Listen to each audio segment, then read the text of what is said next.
Hi,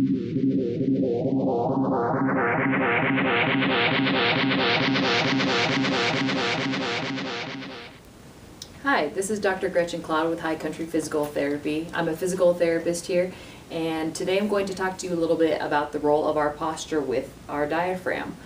So our diaphragm is a major muscle of respiration.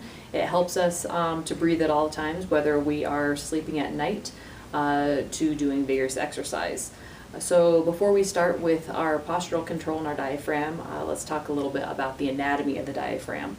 So the diaphragm is a dome-shaped muscle. It sits on the bottom part of our rib cage. It has attachment sites on the anterior, lateral, and posterior sides of our body. On the anterior and lateral sides of our body, it's going to attach to the inside surfaces of our lower to mid rib cage.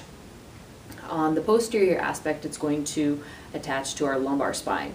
So you can see just by where it attaches how this is going to play a huge role in postural support and stability, and how our posture will affect its function. Just like all other muscles in our body, our diaphragm is going to function most optimally and efficiently when we are in good postural control and postural position.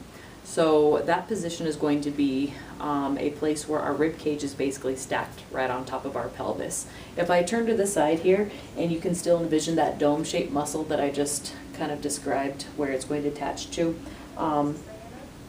If you think about the position of our rib cage there, if I am overextended or my rib cage is now pushed forward on top of my pelvis, that's going to put the diaphragm in a position where it can't function at its best. On the other end, if I am flexed backwards, that's also going to put my diaphragm in a position where where that diaphragm is not going to function at its best. So we want to find some middle ground where it's going to be at its most ideal positions so that it can function. Like I said, whether that's just from a seated posture, reading a book, to doing vigorous exercise. So a quick tip for you for a way to check to see if your diaphragm is in the most optimal position is to take your thumbs and your middle finger.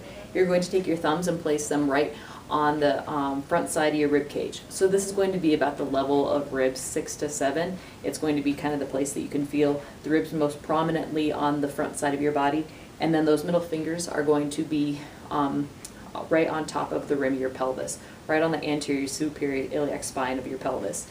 Once again, if I turn to the side here, an optimal position for that diaphragm is going to be when those two bony landmarks are going to be alignment. Once again, you can see if I'm overextended here, my rib cage is now shoved forward on top of my pelvis and my diaphragm can't function at its best.